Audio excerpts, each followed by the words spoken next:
Hello, my name is Dorothee Ostmeier.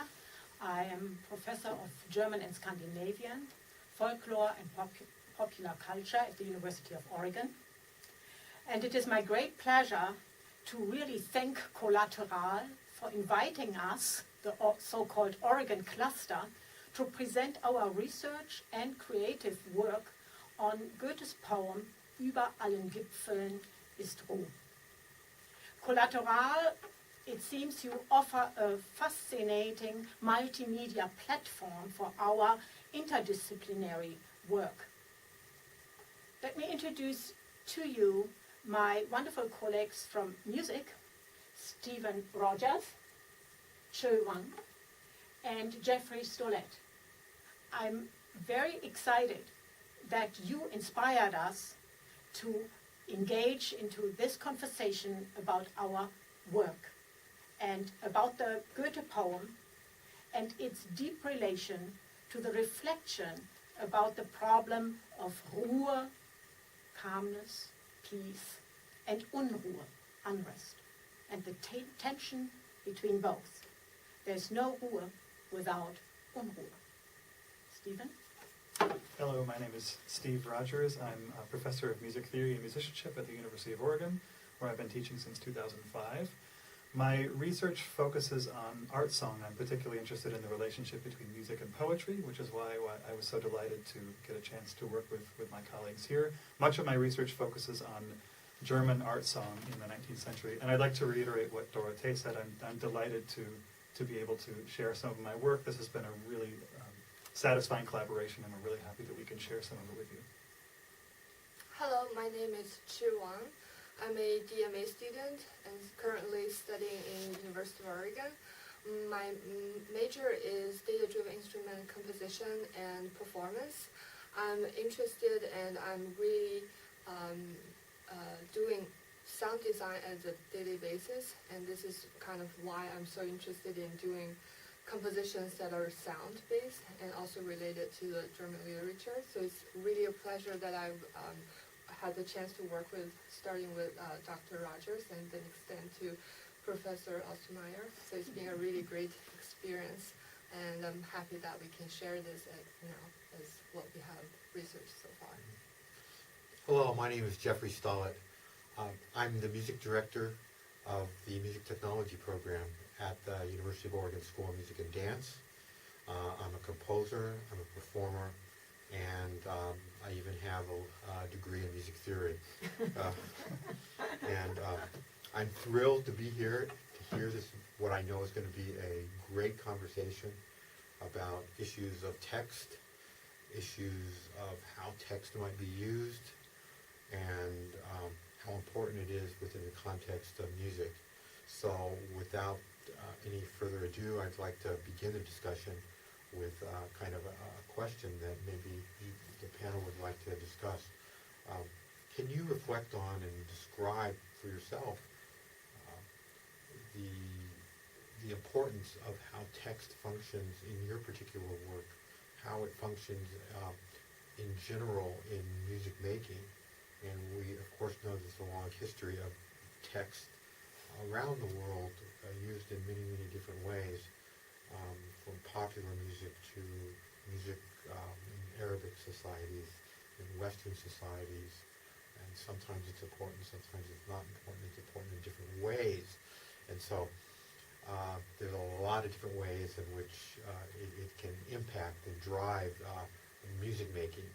Certainly in electronic composition, it's something that's, it can be vital in terms of shaping the final objectives and results.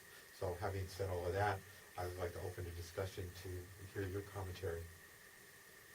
This is a fascinating question, especially because I'm tracing the poetry of letters.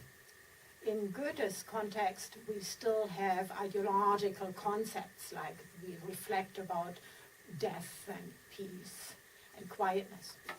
In the 20th century versions and 21st century versions, this is very different. We don't have complete words anymore. Words are deconstructed, and we have single alphabetical letters or syllables, and the poets play with these letters and the syllables and make very new, or create a very new language. In my mind, I relate this to Jacques Derrida's ideas about spectrality. It seems to me that the individual letter or the individual syllable, when it is stretched or shortened or modified, turns into some kind of ghost, a secondary reality. And I think there is a connection between our work, because you all also work with words which are put into music, or syllables and letters which are stretched or shortened, etc., etc. Yeah, I would add that in some ways the project that I have contributed to the Collateral volume is more straightforward than what my colleagues are doing, but the connection is that I'm very interested in how composers respond to language, and one of the things that I've done in some of my own research is explore how they don't just respond to the meaning of language, but to the very materiality of language. You use the term playing with language. Composers, and not just avant-garde 20th and 21st century composers in the 19th century tradition of German lieder played with language in the same way, played with the sounds of language. Another connection, I think, is that I have been inspired to see how, for example, Iris's recomposition, remix of existing recordings of pieces forces me to go back to those pieces and understand them differently, and go back to the poem and understand it differently. And I'm fascinated with how composers, in setting a text to music, are interpreting that poem and requiring you to go back to it to understand it differently.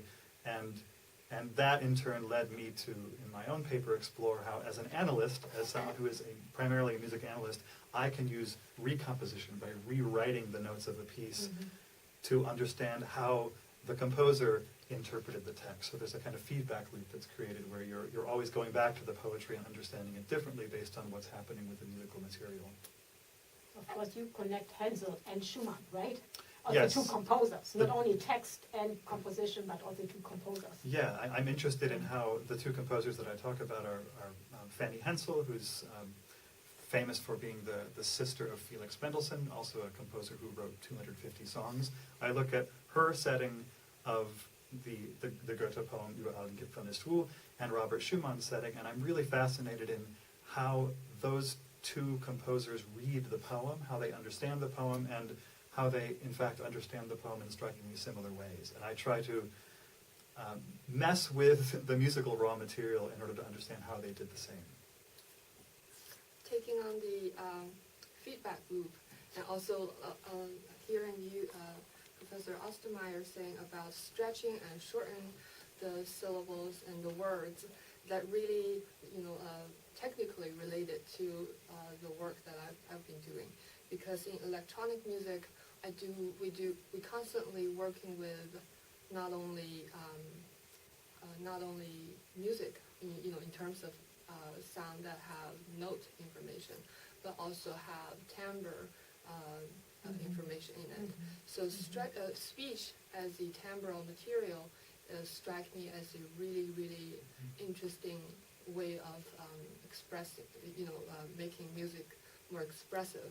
And the technique that we use a lot also have to do with stretching and shortening the sound that you pick to use. So apparently in my composition that we're in the essay that I'm going to talk about in the essay have a lot to do with stretching out a particular word. For example, ruh. It's being stretched out a lot. Also, part of it, where it has a disturbance part of it, I make it rhythmically looping, but also progressing. So the part that I really think that makes sense to my composition is that although words are being stretched out or shortened, I still preserve the logic behind it. So I'm not really rearranging rules, because that's how we speak. We just pause at a certain place or progress it in a really slow way, but still you hear the progression from the beginning to the end. So you still hear the trajectory of where the music depart and where it's going to be arriving. So I'm using, really, in a sense, I'm using text as a point of departure, using text as a vehicle to express my music that I want to speak. And also taking, being able to study with Dr. Rogers, I understand that this will be also a great opportunity for me to express it in a different media, but also with understanding of what the original text is, what some existing musical settings, and eventually merging those two pieces together. That makes it possible in terms of technology and also musically, it makes sense. That brings to mind a question about the Belgian piece by Evelyn Brossi and Til Moons, the Van Joos Nachtlied. That's a piece of music that, as you said, also at once it defamiliarizes the language because it's being broken apart, and I think in some sense your piece does the same. But it also doesn't break it apart so much that we can't hear individual words and individual syllables. Could you, Iris, comment generally on how you think your approach to this text compares with the Belgian composer's approach to the text? They're doing very different things, and yet, as I suggested, they're also doing similar things, and they're not completely breaking the text up so that it's absolutely unintelligible. Could you comment generally on the way you approach the poem and how that compares with the way they do it? I think there are certainly similarities from my approach and the Belgian piece composition. I can start with the technical approach. Apparently, both pieces use a technique called looping in electronic music. Is in a sense that you slice a piece of recording and then play it over and over again. And that's being extensively used in the Belgian piece, and both in the recording that we can hear from the recording of the text, and also the structure of the whole composition. So you hear kind of an 8-bar repetition, and every 8 bars is going to change, slightly progress to a new phrase. And often a new syllable at the same time. Right, the new syllable when the speech comes in. However, the piece, the speech, you don't recognize it at the beginning. I mean, at least for me, a non-German speaker. But as Professor Ostermeyer is saying, the ghost feeling, it comes from another technique called transposition. So you start with the recording. I believe it's a human recording, but they transpose it to a certain extent that in between where you can recognize the text and know what it's trying to say, but also change the timbre and how it's being presented. So you hear the connection, but you don't recognize experience in a different way. And in my composition, I definitely used those two extensively in different places. Repetition, I used it as a way to express rhythm, ostinato, patterns that you can hear over and over again to give a way of emphasize certain things. However, I didn't use it through the whole piece. And here it is, in the Belgian piece, it's very penetrating, right? Right. The rhythm is so penetrating that it's Yeah. really unrest over unrest, Right. seems to me. I'd like to, comment now, because one of the things that really is distinct for me is the organicism that emerges in your composition, because when you slow something down, the original order of the word is never remains intact. So, as opposed to freely composed, so the loops and the progressions of the other piece is freely composed and imagined, where on the other hand, hers seems to come from the original source. And By original source, you the mean thing- all the- the the- material all are the all the derived from audio the recording, all from the audio recordings. So in that sense, it strikes me very, I mean, it's almost Beethoven, where it's from instead of dun dun dun dun, and everything comes from that. It comes from this segments from past histories of music, but a very, very narrow band of that. And the way that it unfolds with that past history in mind is kind of, it's exciting to me because it makes you think back and reflect, and it brings issues of memory into play in a very, very special way. That brings to mind so many questions that I can hardly, I could hardly pick one, but one key difference between your piece and the Belgian piece, and maybe we can talk a bit about this, is that it just has to do with technique. As I understand it, and I'm a novice when it comes to electronic music, the sounds in that piece are, some of them are freely composed, the kind of pulsating chords in the background, and then there's a recorded voice reading the poem, which, as you noted, has been transposed and repeated and changed in some way. In the case of your piece, all of the raw material, and this is something that's really special, all of the raw material comes from two recordings of two songs. All of it. Nothing was you sitting at a keyboard. Nothing was you reading the poem or having someone else read the poem. All of the raw material comes from those recordings, and that could explain in part why there's a kind of organic quality to your piece. You have to be a really good composer to pull it off. You don't just have to start with a set of materials that are already in some sense unified. But that's a key difference between what you're doing and what they're doing. Yeah, The source material is the audio recordings and solely the audio recordings. Right. I think it really helps with composition unity, in a sense that if all the sound are coming from the same material, and you are able to limit your sound source and be able to express it and experience it in different ways. So at the end of the piece, all you heard are generated from the material, so you get to know a lot of aspects and how it could be transformed. So you know the material better, and then at the end you think of it more better, and then you understand it better. So with limited material, you get more, in a way, it doesn't lose any opportunity for you to be more expressive. However, on the other hand, you get more opportunity to shape it and transform it the way that fits your composition idea. Did you ever work with someone else? Because I imagine that in the Belgian group there are at least 2 or 3 people collaborating, and there is a moment of spontaneity, and I'm not sure, arbitrariness, I'm not sure, because I was thinking about the relation between spontaneity and arbitrariness, and by chance events, because sure, you are very studied and a scholar, in addition to a composer. And that's a very unique combination. I think it's very different. I imagine it's very different when you play in a band.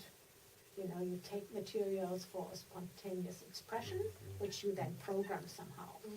It would be very nice to have the band here and just ask that question. But anyway, did you ever work sometimes in a kind of band setting where this kind of moment of spontaneity? Of course, I saw you performing. There's a lot of spontaneity when you perform, which is very different from the recorded piece, which we present in this context, right? Well, first of all, I collaborated with dancers, digital artists. I perform regularly in ensembles of electronic music. So there are different approaches. I can imagine that in the Belgian piece, that it could be, I mean, I'm not saying that it with any authority, but it could be like one person's doing the music 8-bar phrasing part, and then the other person work with the voice, and then at some point they collaborate and then see how it fits together. That could be one way to work. And when I'm working with other disciplines, we kind of agreed on material, and then we kind of explore on our own. but at some point we come together and see how things can be related, and then make a new plan of how we proceed and how we, from that point. And in electronic music ensembles, whereas everybody is working in a band or a setting that everybody should be familiar with their instrument, things are a little different because we can compose the whole piece throughout. Mhm. So everybody knows what their part is, and then they rehearse it over and over again so extensively that we know that this is something that's going to be performed and happening in real time on stage. However, you can perform it to the extent that everything is accurate as the way that you want it to happen. It seems to me one of the things that are fundamentally different between the two pieces is that one piece arose from collaboration. And the power of collaboration, of course, is that multiple perspectives are brought to the same topic. And so you get to see a dimensionality with respect to the topic that you can't ever get when you have one person. On the other hand, when you have a kind of a development of the material and you get to experience the material over and over and over again, it goes, there's a real fundamental positive outcome, and it goes back to why we like stuff. I mean, and I hate to express it so crudely, but the things that we love the most are the things we know the best, like your family and your friends. We know every little detail about them. Musically, that comes into play in a piece like yours, where we get to hear this portion, the sound, and we can hear it again and again and again. It becomes more meaningful and it becomes deeper, and ultimately we love it because as we know more about it, we fall in love with the music because of the musical expression allows us to know it better and ultimately love it more. So this explains why I've put her piece on my iPhone and looped it like 25 times in a row. Oh, really? Yeah. I have a question that maybe you could address, Dorothea, and it has to do with the expressive qualities of these pieces. And I'm actually going to include the Fanny Hensel song and the Robert Schumann song. I'll just say quickly that one of the things those are also, by the way, pieces that I love so dearly that I could listen to over and over and over. And one of the things I love about art song is that you have this small world that is an enormous world, and you can live in that small world and understand every corner of it.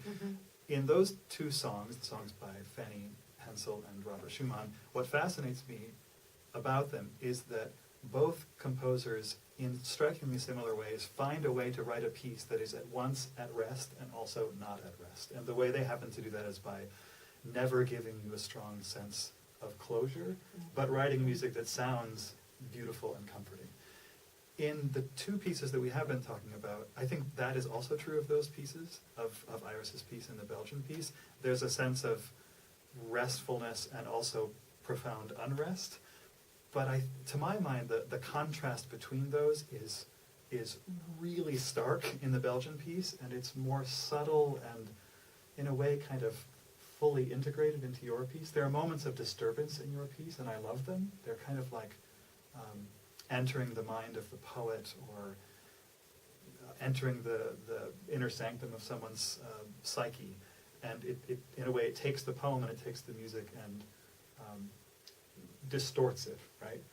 But it does it in a way that isn't quite as stark as what happens in the Belgian piece. Since you're so interested in this paradox of rest and unrest, could you comment on how you hear those two elements at work in both pieces, in the Belgian piece and also in Iris's? To what extent do they seem to be at once pieces about Ruhe and about Unruhe, and how do you experience that as a listener? Of course, you can talk about Ruhe only if you know Unruhe, right? It's a paradox in itself. And in the Belgian piece, as I said before, I think the focus is on this Unruhe, which is so penetrating and nerve-wracking and eerie that, it's in that way on one dimension, it Which seems to me. is that kind of penetrating, eerie, what I often hear, also hear as kind of menacing quality, primarily in the voice, in the transposed, gravelly, Yeah, but aggressive also in the voice. very But beginning, also in the very yeah. long beginning. And I think, Jeffrey, you have this kind of interesting visualization. If you could explain that to us and perhaps contrast that with some elements in Chö. I say Chö. Oh. Stephen says Iris. So this is Iris Chö. Yeah, good. Well, we just see that, I mean, there are a lot of different ways to compose music, and each piece will take advantage of certain musical attributes. In this case, you can see as the thickness of the line grows bigger, it's representative of volume, kind of, or amplitude. And so you can see there's a lot of nuance dedicated to musical dynamics. And so there are large crescendos, there are larger journeys, there are micro journeys that all happen within her piece.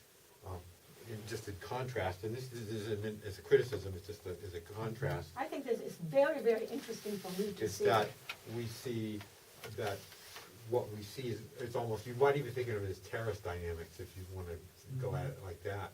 But, so you see these spikes of loudness that are for a moment and then not as loud. So you don't see musical dynamics being used in quite the same way.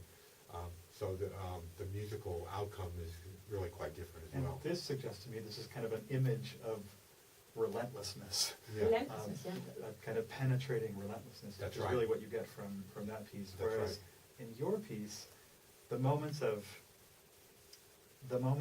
unease, disturbance, to my mind, are often transitions from one song to another, from one soundscape to another. And you can, if you go back to her waveform, Yes. Jeff, And I think those are kind of for the thin Iris, it strands. invites reflection and Yeah, yeah. meditation, right? The other is more into your face. That's right, there's it's a contrast in musical styles and musical objectives. So neither piece is trying to be like the other piece. Absolutely, Yeah. yeah. But I guess what I would say is that the sense of unrest in her piece comes to my ears from hearing something beautiful and sonorous that suddenly gets stretched and transitions in a strange way to something else, and you can kind of see that in the thin strands in this image of her piece. And that's a very different kind of unrest from the constant, relentless, pounding, aggressive quality of the other piece. And yet I think both pieces respond to something that's fundamental in the poem, which is this is a poem at once about rest and unrest, and that's it's really, as you suggest, it's hard to divorce the unrest from the rest. And I think that's what Fanny Hensel and Robert Schumann understood in the 1830s and 40s, and they used very different techniques to do it, of course, but I think that's something that you and the Belgian composers are getting at, but in very, very different ways. Maybe you'd like to offer some closing remarks. Yeah, I would like to talk forever, and we will do that after the filming is done, but thank you very much for Collateral, that you gave us this opportunity to also put this in a more spontaneous discussion. We all work very hard reshaping our essays, but then it's a very different medium to really talk spontaneously. And Jeffrey, thank you so much for hosting us here. It is for me for the first time that I'm in this setting, and so we are have an innovative future. Collateral is innovative and new, and I think we discuss here new languages with a new future which we all don't know yet, because we cannot put really meaning to it.